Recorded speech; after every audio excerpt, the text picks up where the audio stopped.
سلام د نن سهار د 9 بجو خبرونو ته مو زه سمیع الله امیني هرکلی وایم.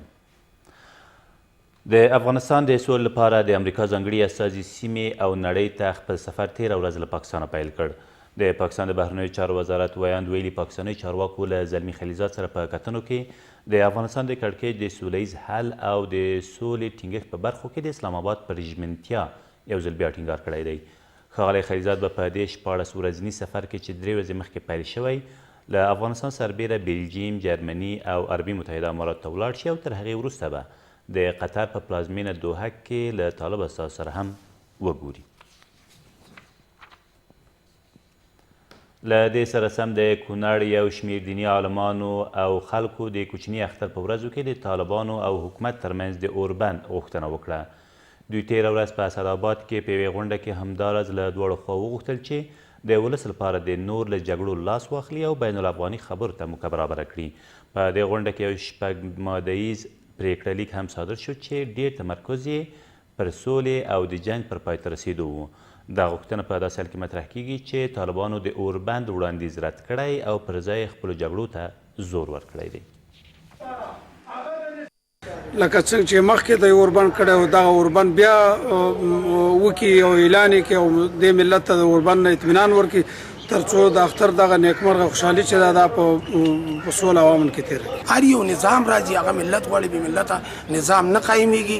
له دې وجې نه دواړو طرفیانو ته مونږ غوښتنه دا ده چې هغې د جنګ ته او حملو ته وروروجنې ته نور د پای ټکي کېږي او دغه رنګې د یو بل سره مذاکرات ته کېږي. صلح چې باید کېږي په داخل کې باید وشي. دغه چا چې ترمنځ خبرې باید دغه څه وشي چې هغې په منځ کې خبرې ونه شي د بل چا څه وشي هغه څه معنا لري.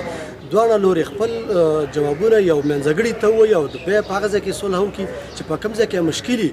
نو که چېرته مخالفین دا کار وکړي په دې باندې موږ ټول افغانان یو په دوه خوشحالي ولمانځو. په هلمند کې په 215 میوند قلو اردو کې تېره ورځ د حسن قرائت سیالۍ ترسره شوې. اړوند مسؤلین وایي د دغو سیالیو څخه یې موخه چې پکې د 215 میوند قلو اردو او ملکي قاریانو برخه اخیستې وه د تجربو شریکول او په ټولو پوځي بنسټونو کې د اسلامي احکامو پلي کول دي. له دې سره سم د هلمند والي مرستیال ډاډ ورکړ چې دغه لړۍ به تر نورو نظامي بنسټونو هم ورسوي او ورسره جوخت دیني عالمانو هم دغه کار یو نیک ګام په ګوته کړ.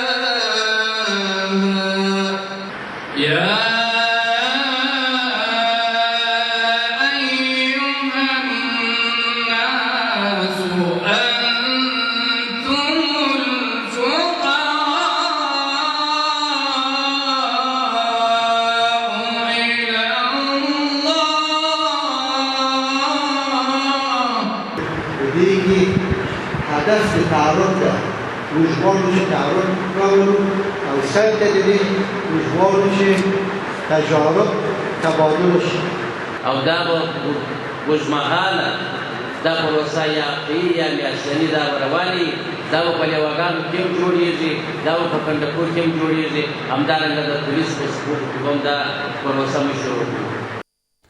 څارګره ملي اداره وایي په غزني کې په خپلو مخیزو عملیاتو کې د طالبانو د سرې قطعې 9 غړي وژلي او 2 شکمن کسان هم نیولي دي. د دغې ادارې د خبرپاڼې له مخې دغه عملیات په ګیرو ولسوالۍ کې د طالبانو د سرې قطعې د یو قمندان چې ملا یعقوب نومیږي او په ادریس مشهور دی ترسره شوي دي. د خبرپاڼې له مخې په دې لړ کې د یادې ډلې 6 پټنځایونه له منځه وړل شوي او له 15 موټرو سربیره یوه اندازه پوځي تجهیزات هم د افغان ځواکونو لاسته ورغلي دي. او د لغمان د ولایتي شورا د غړي اجمل وفا ورور په یو وسلوال برید کې وژل شوی دی. په دې پیښه کې چې تیر ماښام د مهترلام ښار په پشیو کلي کې ترسره شوی یو بل کس هم ټپي شوی دی. د لغمان د والي ویان زیاتوي د دغې پیښې په تړاو یو کس د پولیسو له لوري نیول شوی او دمګړې هم ترې پوښتنې روانې دي. دا تر دې مهاله وروستي خبرونه تر بیا مو الله امان.